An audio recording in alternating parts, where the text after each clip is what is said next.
I learned that right now, never try to make anyone grow. Contrary to popular opinion on the comment section in my previous video, I do not hate Mwafreeka. If anything, I've always said this. I've always been an Iko Nini fan. But the fact that you're a fan of something does not mean that you cannot criticize it. All right? Now, I know Mwafreeka has come across some of my videos. I think he commented on one at some point, and it did not come from a place of his comment. His comment never came from a place of, hatred. I'm a disgust or dislike for my criticism. Rather, he just called me a conspiracy theorist, right? That just goes to show it's not as personal as the fans make it out to be. All right? But tukiona ufala mahali lazima tuseme hii ni ufala. Tukiona ujinga mahali lazima tuseme, tukiona ujinga is too far. Tukiona utiaji mahali lazima tuseme hii ni utiaji, and Mwafreeka ni mtiaji. That's the truth. Mtu anaweza kuwa a certain character na unaweza sema.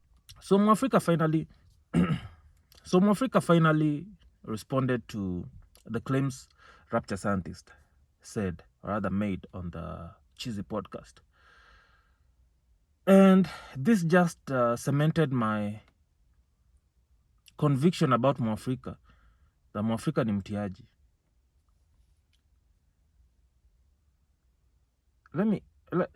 Let's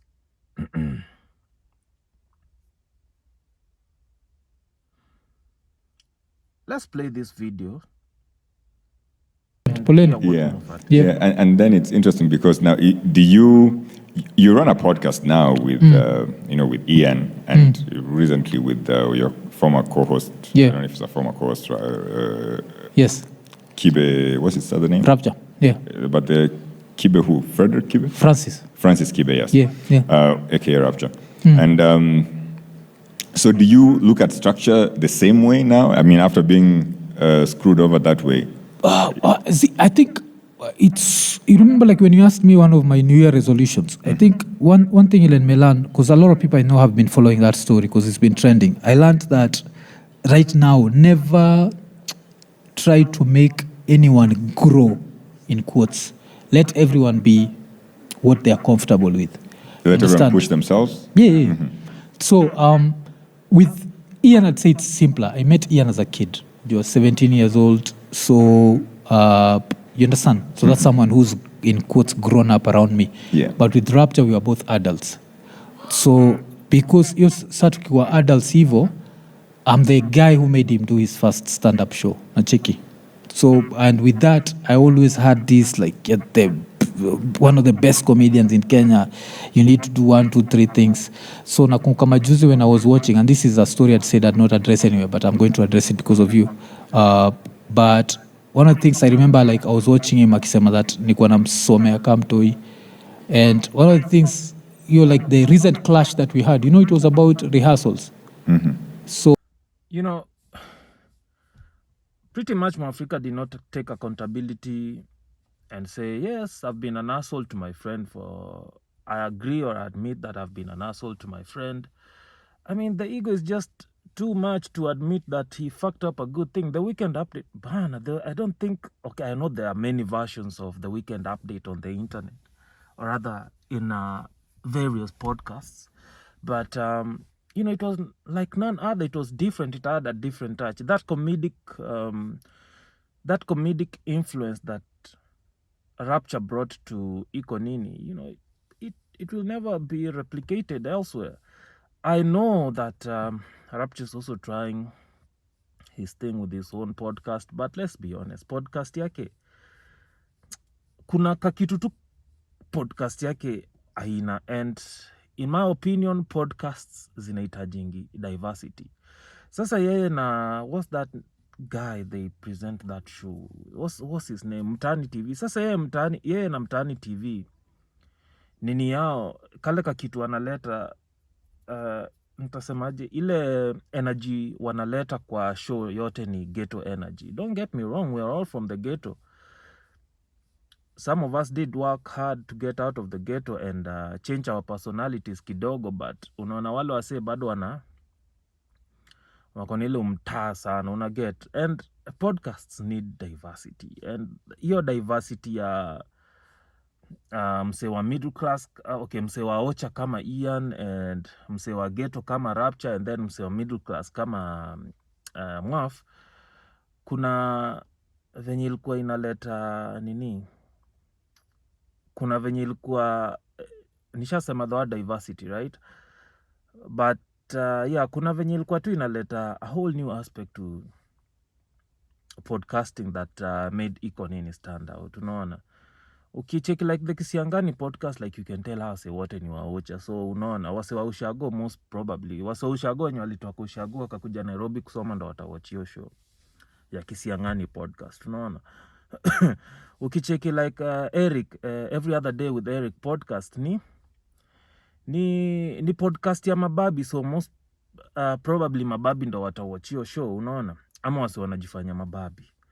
Ukicheki Sajid, the Sajid podcast, hiyo hata ni ya mababi zaidi. Hiyo ni Wahindi watawatch hiyo show. Wahindi na mababi, Wahindi wa Parklands na you get what I'm saying. What other podcast?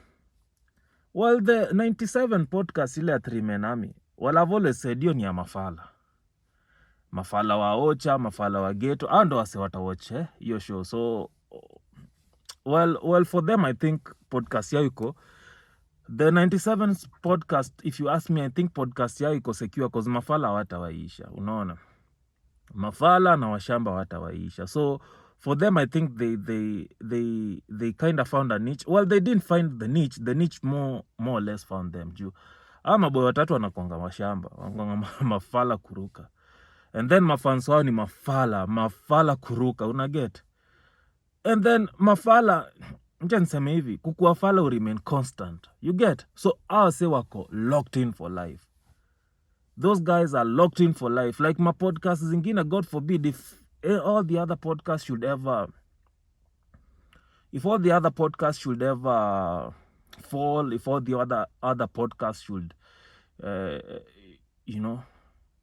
should ever disappear from the face of the earth, podcast ya 97's the 97's podcast itabaki imara. Juu ya nini? Juu ya washamba, ni ya mafala, ni ya boy mafala na mafans wao ni mafala. So it will always remain the same. Podcast ya the 97's podcast ni ya mafans wenye walipata ma-E na ma-D in the recent KCSE results. Una get? That will always remain constant. My boy wako locked in for life, if you ask me. But did Iko Nini fumble? Yes, they did, man. If you ask me, they did.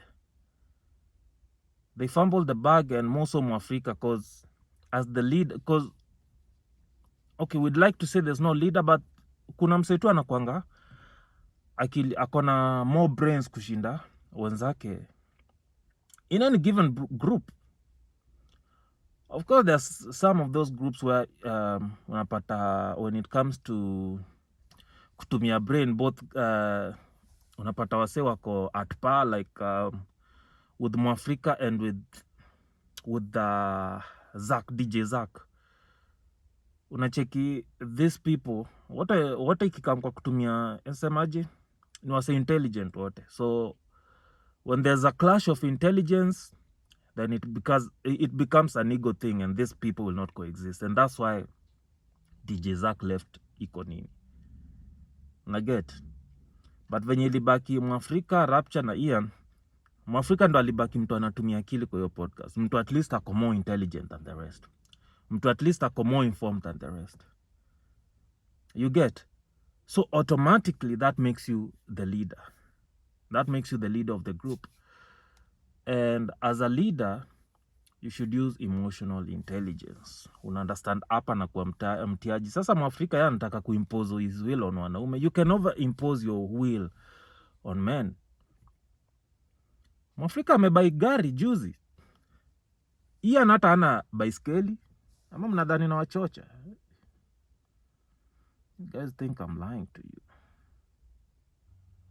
Like I told you, motherfuckers, I do not lie, but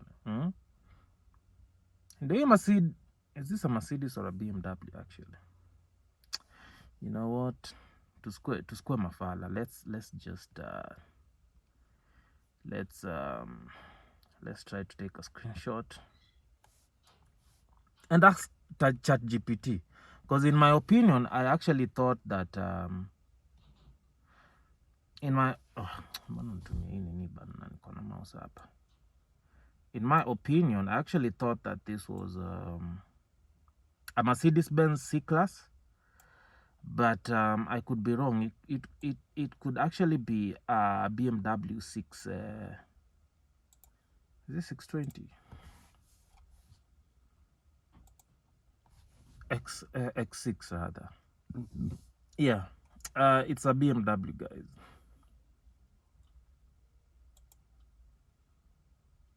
Yep, guys, Mwaf just bought a BMW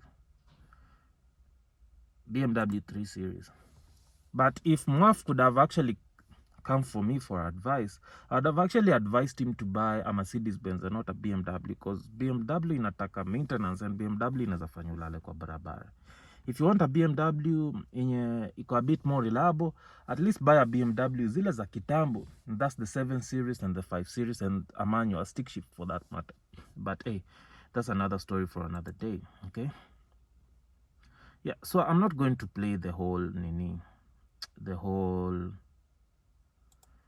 video, because they kind of go on, and Mwafreeka doesn't actually admit that he was on the wrong, so yeah. Like shit. Sometimes I put my nose into business that I know. Like right now. Yeah, so in short, Mwafreeka is in the wrong, but he did not admit that he was in the wrong. And yes, he did say that we are not going to get a weekend update again. That is over and done with. So yeah, man. So for those of us who are hoping and wishing that at some point that Mwafreeka and Rapcha would get back together and would get the weekend updates, then shit. And it's a shame. It's a shame because the a-hole here is Mwafreeka, let's just be honest, but he doesn't want to admit that he's an a-hole. He says that he wants the best for his friends. Motherfucker, nobody wants you to want the best for me. You're not my father, you're not my mother. I just want you to be there as a motherfucking friend. Whatever I say, you either second it or say in utiaji. But you trying to impose your will on me as a motherfucking friend, yeah, fuck you.